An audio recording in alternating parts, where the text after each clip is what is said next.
All right, people, I'm gonna show you a little trick. This is a 2023 Subaru WRX. Already got the charge pipe off and the rag stuffed in there so nothing accidentally drops down into the turbo, but some people are saying you need to take this bottom pan off of the car. So, you know, this whole piece up under here, this plastic piece, to be able to reach what you need to get the intake tube on, as we have the Cobb intake tube, which will replace this one from the factory. Already took the air box out.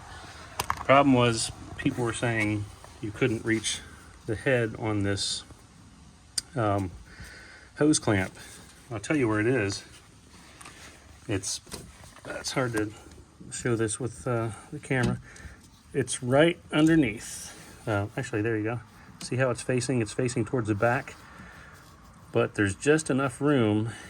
If you have a wrench, 8mm, you can reach under there and just get it started. Where's my wrench? Where's my wrench? It's actually using a 3/8. Where did I put it? I was going to show you what that wrench looks like. Well,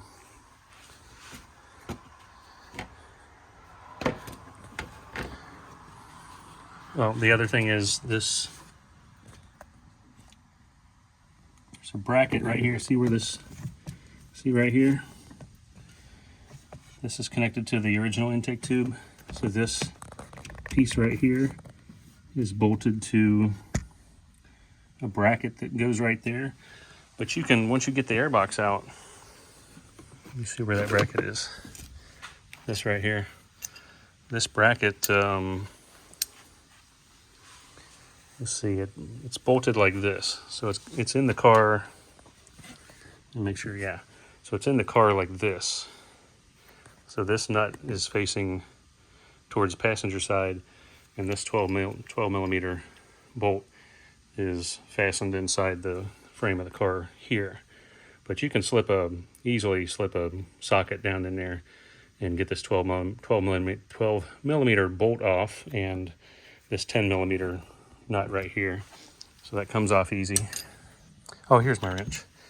Actually, it's a 5/16. So see how this head is kind of angled a little bit? What I was able to do is take this part. See how it's angled up a little bit? So I was able to slip this down in there and just loosen that head on that hose clamp down there just enough. So this is just a little 5/16, or you need 8mm. But it's closed in with it kind of angled. And that's what I was able to get that loose with. So I just kind of worked on it a little bit, loosened up the head. Then I was able to, once it was loose, I was able to spin it by hand a little bit with just my fingers. And then I was able to use this trim tool. You know, it's just it's got a wide head. The important thing is it's got a wide head on it here. So then reach down and just slip it between the hose and the turbo and just kind of twist it. And just, you know, anywhere you can, but you're not going to be able to get it too far back. But this hose is really soft and pliable. So what you can do, once you get it loosened up and you know that it's going to come off, there's just a little lip on it right there. So you have to have it loose enough that it'll come off of that lip pretty easy. But really, you can just kind of like push down on it and mash it down, and it'll kind of loosen up and just work its way right off. It'll just fall right off, and then you'll be able to pull all this right out of here. So I'm going to go ahead and pull that out. I'm going to stop recording, but I'll pull that out. And we did remove the fan, which is really simple. It just goes into 2 slots down there in the bottom. So there's 2 little feet that go in there. And then you've got your 3 connections here. So these 2 on the top. And the one that's a little bit harder to get to is this one in the middle. What I did was just put a little screwdriver in from the driver's side, pushing in this way. And that kind of releases that little tab that's in there. And then you can kind of pull it out. It's easier if you have 2 people. But the top 2 should come out pretty easy. And once you get this fan out, you've got lots of room. And like I said, you don't even have to take that bottom pan off, save yourself some trouble and time. Don't even worry about that. So I'm going to get this Cobb intake tube put in there, and I'll finish putting the charge pipe in, which is the Perrin charge pipe. And also have, now this is my son's car, so when I say I, it's his, this Perrin belt cover that'll go right in here.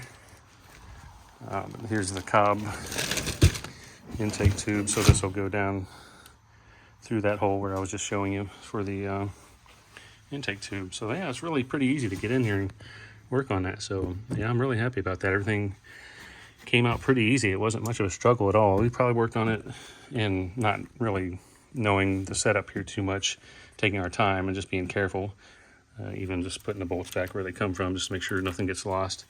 Probably really only spent about 35 minutes or so working on it right now, maybe 45. But again, you know, it's not something I've done before. I am mechanically inclined. My dad was a mechanic, but take that intake box out. There's a air box. There's this little connection here on the side, and there is this little pin that pushes through the side of the air box. Where is the air box? What did he do with it? What did he do with the air box? I'm looking for it. I don't know. It's around here somewhere. Oh, there it is. That will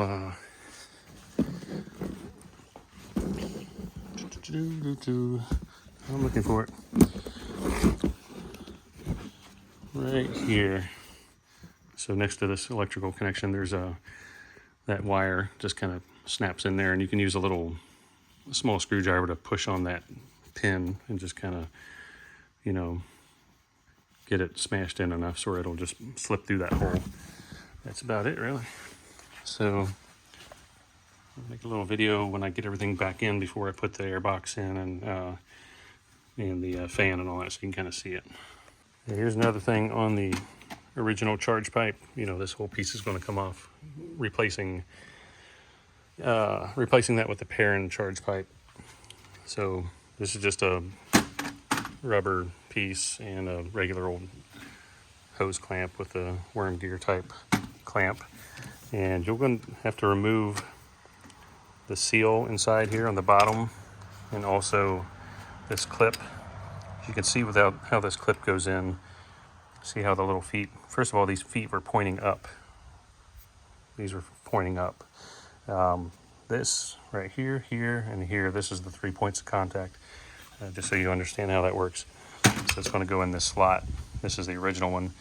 And once it's pushed all the way in, it'll be connected here. You know, it'll go on that lip on the turbo, so it'll keep it from coming out. So it'll be pushing in there. So this piece, and this piece. So there in that slot, see that hole there? Right in the middle, and then right over there. When you start pulling this out, you don't have to take it out all the way. When this is on here, hold on a second, let me see if I can get this on here real quick. See how this is? This side is already pushed in, so if you pull this back a little bit with a screwdriver,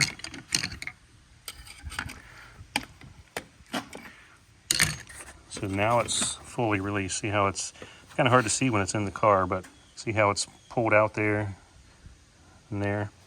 And when you look inside, there's nothing protruding in there, so you should be able to just pull it up and right off of the turbo. And then when you're done, just well, the other thing is, see how it catches here? So it kind of, if you're trying to yank this thing out of there, just keep in mind, do not put a screwdriver here and just keep forcing it and forcing it. You really need to pull up on it right here on the side, pull that out so you can release it, because it has a little stopper right there, for lack of a better word. It's gonna, when you pull it out, it's not meant to just like spring loose and fall out of there. It'll stop right here and on the other side also. So that seal that comes out of there, that O-ring, that is going to go into the piece that Perrin gives you. And see, it has the same type of setup here. So slot there, there, and there. So this would be the middle. So this would go in here like this. Again, I'm just going to leave this facing up like it used to. These pieces facing towards the top. So when I'm ready, this will go on, and when it's inserted in there, you'll see this would protrude through there, and the other two on the sides. And I've already got the seal in there. Well, my son put it in there. It's right in here. Might want to put a little bit of just a tiny bit of oil or something, fluid film. If you use fluid film, a little silicone spray or something, just to make that slip over the turbo real easy. But don't go crazy with it. All right, let's keep on working. All right, we're getting close. So here's the next step in installing the Cobb intake tube.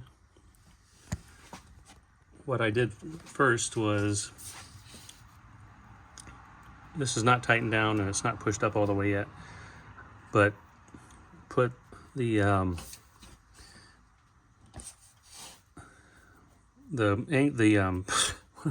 this little silicone rubber coupler that's less of a angle. It's a 45-degree angle or whatever. There's one up here that's like a 90 near the airbox. But anyway, I haven't tightened this down yet. I just wanted to test fit it, but I'm going to tell you how I did it to make it easy.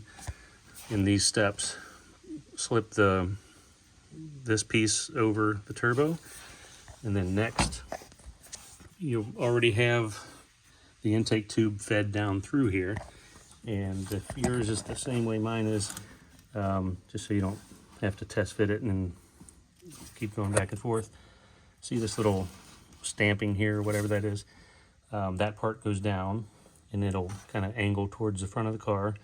And you'll see how this coupler here is angled.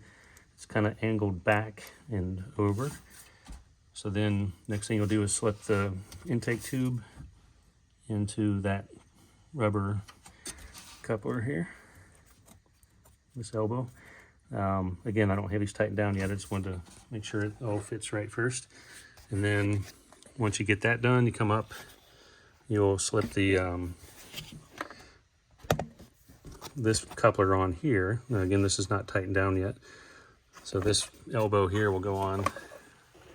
And at that point, you can take the air box and kind of angle it in and just kind of rock it in place, you know what I mean? So just tilt the air box and slip this tube into that coupler there. And once you have that, then, I don't have the clamp on there yet, but I'll take this off and put the clamp on there. But then once you have that on, then you'll be able to clamp everything down. This one will be tightened up before I get any further. So I'll tighten that one up, tighten this one up, with the tube in place. And now that I know where this needs to go because of how the airbox is sitting, and then I'll put the clamp on here, slip the airbox in, bring the clamp up and tighten it down so that the end of the hose will just kind of butt up against this little piece sticking out here. It doesn't have to go all the way up. It just rests right up against that little nub there. And then tighten that down and you're pretty much done. I do have the Perrin belt cover to go on, so I'll do that last. But yeah, so do the intake tube first, and I'll put the Perrin charge tube. We'll show that next. But I'm just trying to save you some time and frustration from having to remove that bottom splash guard or whatever it is. It's not a skid plate really, but for aerodynamics also, I think probably help with fuel economy. But you won't have to remove that. So I probably ended up taking the tires off for nothing. So it's sitting on some jack stands, and which is actually I wanted to get it under where the jack would go, right in here, but since I have to jack it up there, I didn't have any other place other than to stick it right here on this piece, which it's not going to be there very long, and it's not sitting on the bolt heads or anything like that. So we should be fine. All right, Cobb intake tube is on. I'll show you how I have the. Looks a little dirty because the gloves I was using for gardening, they had a little dust on them. So that's like a silicone tube there. So that's why it looks a little dirty. I'm gonna wipe that off. That's how I have the clamps positioned. It's butted up against against this lip here on the turbo. Feels like there's a spot on the bottom that sticks out a little bit where you don't really push it up all the way over it, but it is up against the turbo all the way around. I can feel it, and the clamp is in a good position. You know, the lip of the turbo is out here somewhere. That little,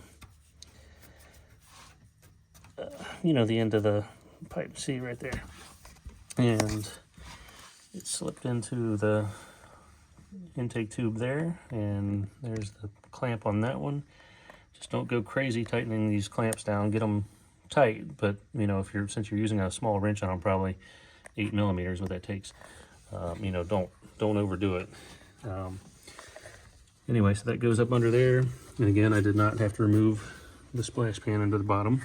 There's a nut here on the air box, and then a bolt here and a bolt here, and then, you know, again, this, that was at the mass airflow sensor in there, something, electrical connection for that, and then just snap that back in there. And again, the other elbow on the Cobb up here, clamp tightened down, but again, not super, you know, don't overdo it, because this is just plastic actually, the factory airbox. And again, it just butts up against that right there. I would just, you know, wiggle it around, make sure nothing's obviously clanging into each other, you know, banging into each other, making noise, because as the engine moves around, you maybe get a little movement in that intake pipe, and you don't want to have put it all back together and there's something kind of bouncing around in there. And by the way, well, can't see it now because the airbox is back together in there, but there's that little gray piece right there. That's the socket for the turn signal. Or is that the marker bulb or the turn signal? I think it's the turn signal bulb. Yeah, so if you're wondering, there it is right there. So that's done. Now I just need to slip on the Perrin charge tube, so that should be really easy. It's right here in front, so in there and right up here, clamp it on, and that'll be done. And then the belt cover will be all finished. I got to put the little snorkel back in. All right, and now the Perrin charge tube is installed, and my placement of the head of the clamps, if you can still hear me with the phone way down there, I just put them where, first of all, I can get to them, and second, so they're not, you know, touching anything. Like there's this tube here, you know, just try to stay away from things. As I move this around, you know, it's not touching anything, it's not banging on anything. And this clip is fully inserted. You know, make sure on each side that it's fully engaged, and also here in the middle. It's kind of hard to see over here on this side because of this tube here. But that is installed, and we're up here. I just kind of put the head of the clamps down there since it's easy to get to. The only thing left is the belt cover, and put everything back together up here. Okay, I am all done. So we did the Perrin belt cover, the Perrin charge pipe, and the Cobb intake tube. So it's all back together. This cover, it's pretty simple. There's a long spacer here. They recommend putting a little blue Loctite on the end of this bolt. So I did that. You just put this on, leave it a little bit loose. There's a little piece of double-sided tape that they put here. I think it's just I need to probably trim that off or something just to make it look better. But I think it's just in case the edge of the, I actually had a little accident there and chipped a little paint off, but so that doesn't vibrate and make noise. Over here, this is the tricky one if you've watched anybody do this. There's a smaller spacer. So this little bracket, you reuse that bracket. There's a grommet that comes out over here where the spacer goes. And so this little spacer will sit on top of there where the grommet used to be. on this bracket, and you put the bolt down through there. But the problem is you can't really reach in there. It's really hard to get to once that's in position. So painter's tape is the fun thing that I found. It works really well. And I have a long, skinny 10 millimeter. So what I did was put tape on the bottom, because this wrench is nice and smooth and it has a good, it'll hold the tape really well. So you put the nut inside the box end wrench, and you put the tape, you know, piece of flat tape all over the bottom so the nut can't fall out. And then basically you'll stick that wrench under there really carefully, because you have to have the nut in the wrench with the washer sitting on top of it. And I already dropped the washer down there once, and fortunately I got lucky and was able to find it with a long magnet. So you'll reach that wrench in there and just get it in position and use your other hand to start working on that nut there, or the bolt, and start tightening it down finger tight. Then you can tighten it up really well. So that's it. Everything looks good. There's nothing touching. It's a little bit, I would prefer that to be a little bit more space there, but there's plenty of space there. But this, it's not touching anything, you know, the radiator hose. Again, charge pipe, shake around the intake tube, make sure it's not banging or tapping on anything, because when the engine moves around it might move a little bit, or vibrate. So make sure it's not touching anything before you put everything back together. But that's it. And I did not have to remove that bottom splash pan under the car, so it was kind of I wasted my time taking the wheels off, because I thought I was going to have to take that splash pan off the bottom. And total time, it's probably about 3 hours, 15 minutes, and I kind of went slow just to take my time, make sure I was making sure everything was lined up well, and that the clamps were in the right position where I wanted them before I tightened everything down. And just kind of went slow, but it took me about 3.5 hours to do everything. The Cobb intake tube, Perrin charge tube, and the Perrin belt cover. And this is a 2023 Subaru WRX. All right, and it's my son's car again, so he may do the intercooler later on, but right now it still has the stock intake, which for me, I'd probably rather just replace the filter in there with something that flows a little bit better, but not crazy open, you know, and new intercooler later on maybe. But those are fairly simple things to do. All right, that's it. Yeah, well, here's the parts I had left over after this. The belt cover, of course, since we're not using that anymore. And along with the belt cover, we have one bolt. I believe this was the one on the left side of the engine as you're looking at the engine. So I think that would be the one in here. Pretty sure. We have this bolt that came out of the front of the engine, which was holding the charge pipe to the engine. That's not needed anymore. I have this bracket with this bolt, 12 millimeter bolt. This was the bracket inside down in the front here, passenger side, down in that hole. That's where the intake tube was attached to. There's a bracket on the intake tube. Let's see, this one right here, this little plastic bracket. This is the top and this is the bottom connected to the turbo. So this nut right here was going through that bracket on the intake tube, and this bolt was holding it to the car, frame of the car, and this little rubber grommet was for this side of the cover, belt cover. I swear I can't talk and think what I'm talking about here. So that's not used anymore. Of course, this is the Allen wrench that they give you with the Perrin belt cover. And that's it.